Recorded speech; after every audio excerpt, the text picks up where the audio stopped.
Hello, everyone. Welcome into Post-Show Headlines. I'm Andrew Salciunas with John Kincade. We do this every single day, and today is a special one because tomorrow we will be doing the pregame edition leading into Eagles preseason week number 3 with the Jets. I know that's going to fire all of you up, but today we have the listener sent in questions, and John teased it yesterday in Post-Show Headlines. If you missed it, he made me scared.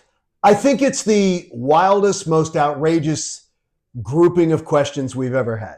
That's kind of concerning. And I found some wild, outrageous questions. And I don't know any of these because everybody send your questions to John because I will miss them. Send them in on X or on send them on X or send them on that is Twitter, on Instagram or email. We have an email one too. And John's phone number is 215. No, it is not. I have a strange number. But let's get to some of the questions here. What do we got? Let's get to an email. Tyrell gets first. What's up, T? Tyrell sends an email because this is the longest one. All right? Okay. This is a moral dilemma. All right, I got to listen to this. It's a little long. Our neighbors refuse to do anything about their barking dog. All hours of the day, numerous noise complaints filed by multiple neighbors. They're gone from dawn to dusk, it seems, and the dog howls incessantly whenever it gets scared or hears people going by the house. The handle on the gate of their yard busted a few weeks back, and twice now I have had to put their dog back in the yard. It even nipped at me a little bit when I did this act of kindness last week. My wife says she's going to open that gate door herself and let the dog run away. No, you can't. Are we justified? Because these people don't care about this dog and don't do anything for the dog. All right, so here's I can't imagine. Here's why you can't do it, because even if you believe that the owners of the dogs don't care about the dog's life is still at stake. So if you just let it out, it could get hit by a car. Yeah, what I said. That's how I respond. Right. Numerous complaints have been filed by multiple neighbors about the dog howling like at night. Yeah. And people have kids. Tyrell and his wife, they have kids. Yeah, no, it's horrible. And the dog howls. Oh, when I guess we get scared. I don't know why. I don't know what line it has to cross for somebody to have their dogs removed. Would you do that? What, the calling? He says we're at wit's end. He goes, I don't want to. I've never done that. He says his wife is going to do it though. He goes, she's waiting for a day when he's not around. He goes, she goes, I'm going to go over there. I'm going to open that door because I can't take it anymore. Yeah, I would not do that. My kid's not sleeping. Right. And the animal control won't do anything about it. They give them warnings or give them a little fine or something. Here's where I'll tell you a deep story. Sorry. Okay. My first neighbors in Manayunk, when my wife and I got our first row home together. Okay. This woman had 3 dogs, and she kept them in the basement when she was at work. Okay. But I thought, all right, maybe that's just go ahead, you have free roam. Right. They can roam around. When she got evicted, we found out that the dogs were living in their filth. Oh, no. And it breaks my heart to this day that I never called. But you wouldn't have known, right? She would let them out when she got home from work. It's not like they lived in the basement 24/7. But she was just letting them live in poop and pee and oh, that's terrible. Yeah, and it was nasty. And if you remember, my basement got flooded. Where do you think the water came from? Oh, no. Gross. Oh, that's terrible. Yeah, so sorry for that deep story. So don't let the dog out, but I would attempt to continue to try to get some sort of message across. All right, they might not be taking care of the dog all that well, and they have to check. Okay, David and Aaron. Okay. A married couple. Hello, David and Once Aaron. Again, we have teachers. That's good. Who listen to our show, watch our show. We're a smart show. We have a lot of teachers. They're from Lancaster County too. Love that. And they just getting ready to get back to school. They saw a lot of us in the summer, but they watch us on YouTube. Appreciate you guys. David and Aaron from Lancaster getting married in 3 months. Okay. This subject has caused them 2 fights since getting engaged. Oh my God. And you're coming up. And they want to ask us. Okay. Is it okay to lie to your spouse? And then I'll tell you what David says and what Aaron says. Is it okay to lie to your spouse? My answer to both of them was yes. Yeah, I think there's context to the Context lie. involved. You see, explain that. Explain what you say about the context. It's absolutely okay to lie to If your spouse. I don't want my wife to over worry about something, sometimes I may tell a white lie to make her feel more comfortable and then try to figure it out on my own time because I'm somebody that can deal with stresses way more than my wife. Okay. And when you said she might watch this, I know she's not watching it, so I feel Right, she's not comfortable watching saying it. it. Right. I handle stresses way more, so there have been times where I've had to literally lie to calm her down, and then I would take care of it. Then you take care of it. What if she found out after a fact, because you take care of something? What if she found out after the fact that you took care of something and then goes, oh my God, you mean you that wasn't fixed, or that wasn't, would she be mad at you? Or would it be water under the bridge because we have had that, I forget what the, right. But we've had that occurrence. Right. And she was kind of like, I appreciate you taking the bullet in terms of the stresses of it. So it all depends. Like, it's okay to lie. It is okay to lie to your spouse. Same thing. It is absolutely 23 years of marriage here plus. Yeah. It is okay to lie to your spouse if you think it is somehow, it's got to be context of, it can't be that consequential. Yeah. It can't be that. No, it can't be anything. If we're messing with don't lie finances. don't lie about finances. Don't lie about stuff like that. No. Don't lie about. But if you lie about stuff that just it's going to make for a more harmonious. Yeah. Like if my wife smelled booze on me and said, "Have you been drinking?" I should probably say yes. You should. Right? Right. Or if my eyes are a little glossy, I will say yes. Have you been in the gummies again? Well, she knows the answer. What time is it? She knows the answer to that one. Okay, so it is okay to lie. And Abba said, by the way. But know what you're lying about. Here's the best part about it. Here's the punchline. Erin. Pro-lie. Pro-lie. Yeah. Her husband thinks no, a marriage should not be into with lying. I think it just depends on the context. She wanted him to hear from two men who are married. Yeah. Listen to the show. He likes us a lot. They listen every day. Yeah. She wanted him to hear an answer from two married men. That? And she told him, I guarantee you, Andrew and John say, lying within context is fine. Yeah. It's okay. It's okay to tell lies. I just haven't told my wife about the 10 strippers that I have made love to since our marriage. I'll get there eventually. Very unsatisfied, too. They were very, very unsatisfied. Samuel B. on Instagram. Samuel B. Says. Oh, Samuel B. Samuel B. I thought you said Sammy will be. No, Samuel B. on Instagram. If you found $200,000 in unmarked bills in a bag in public and nobody was around. Oh, I'm keeping that bitch.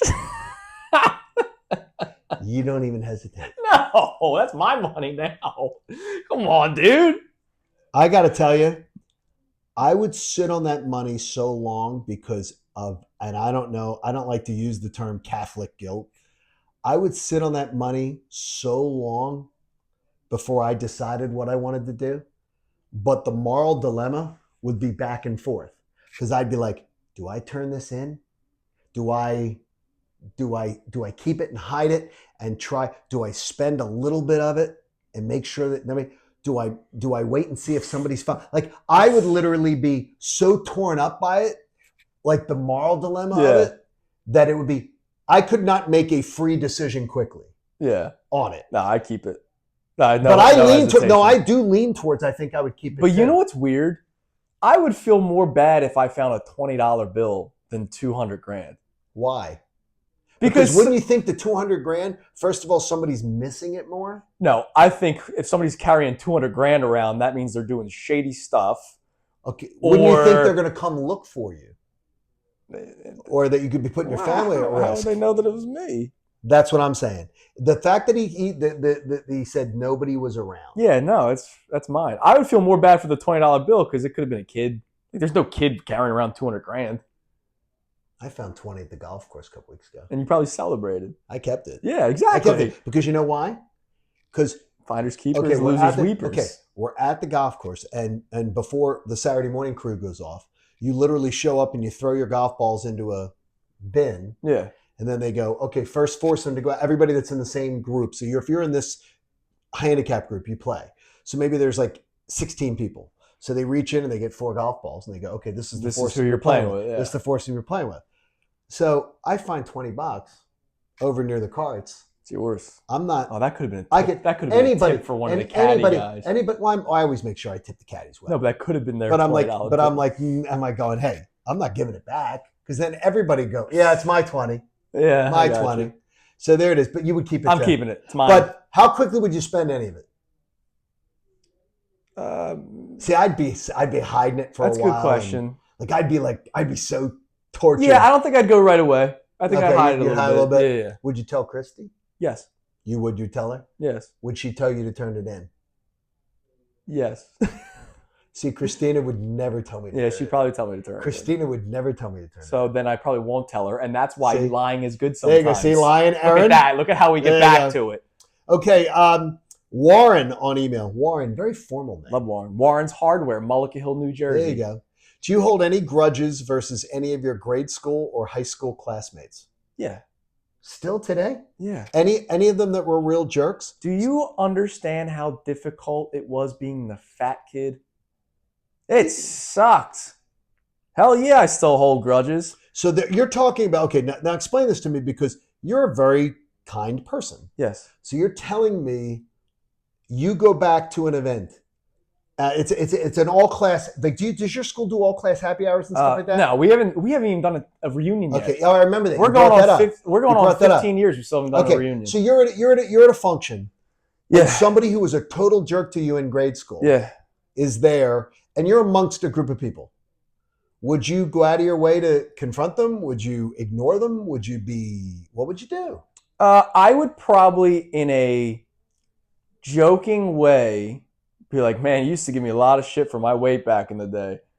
So that they know that I remember. You see, now that's a good thing. They know that I remember. I'm not being a jerk, but I'm reminding them that they were horrible. Because again, being the fat kid sucked. See, I was the littlest kid for a long part of the time. Yeah. I was the youngest kid in my class. Right. And I was also scrappy because I wouldn't shut my mouth. Shocking. Of course. Shocking. So I'd get my ass kicked. Of course. And I know that there are people that I've encountered in adult life that I have purposely tried to make uncomfortable because they were a bit of bullies. Yeah. And they didn't just bully me. Right. They bullied other people. Other people as well. And I've tried to make sure that when I was in their presence that I made them uncomfortable with, I know exactly who you were and who you are. Right. So I guess that's sort of holding a grudge. But I never said to them, I never was unkind to them. Right. I never said, but I made sure that I remember. I would remind them that I was treated poorly at times. Yeah. Sure. Okay. So it is. So I guess that's holding a grudge. Yeah. That's all right. I don't think that's unhealthy. I'm a good grudge holder. Occasionally. He's a therapist. Okay. And he listens to sports talk radio all the time. And he says some of the sports talk radio callers and hosts, he said, I would love to have you on. Oh, I'm sure. Because I'd love to have you guys on a couch. I'm sure. He said, I'd love to have you all on a couch. Well, welcome to the open book show. There it is. And we tell you everything about us. Yeah. All right, last one. I don't know how to pronounce it. So Gerson. It's Gerson. Yeah. Okay, Gerson on Instagram. If your worst actions in life were known by the authorities, would you need a lawyer? Oh, that guy I killed at one time. Now, this is where the honesty thing comes into play. If your worst actions in life were known by the authorities, would you need a lawyer? Gerson? All right, I would say yes. Yes.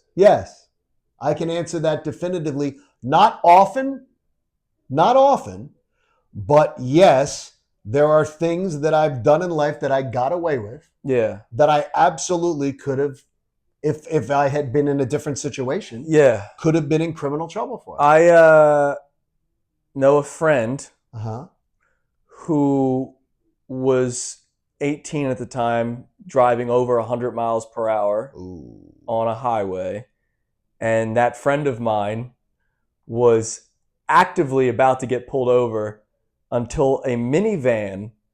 My friend was in the left lane. A minivan decided to drive around the police officer that was behind my friend on the curb and sped past.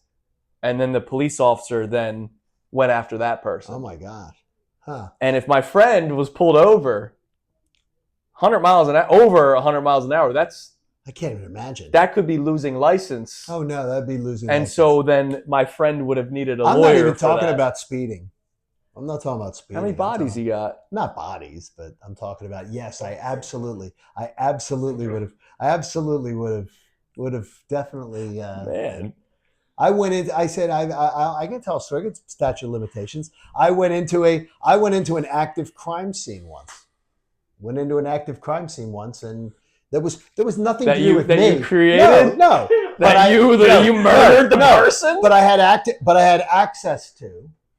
We had access to getting into this active crime scene that had been sitting there. I didn't take myself out. That had been sitting there for a long period of time, and they had a lot of great stuff in the active crime scene. It was like sitting there for weeks and weeks, and we knew how to get into there where nobody could see us get into the apartment, and we went in and I am totally cleared happy. it out. I am totally happy. And it was terrible. If I go, and it wasn't good. If I go missing There or you you go. find me There dead, you go. I didn't do it myself.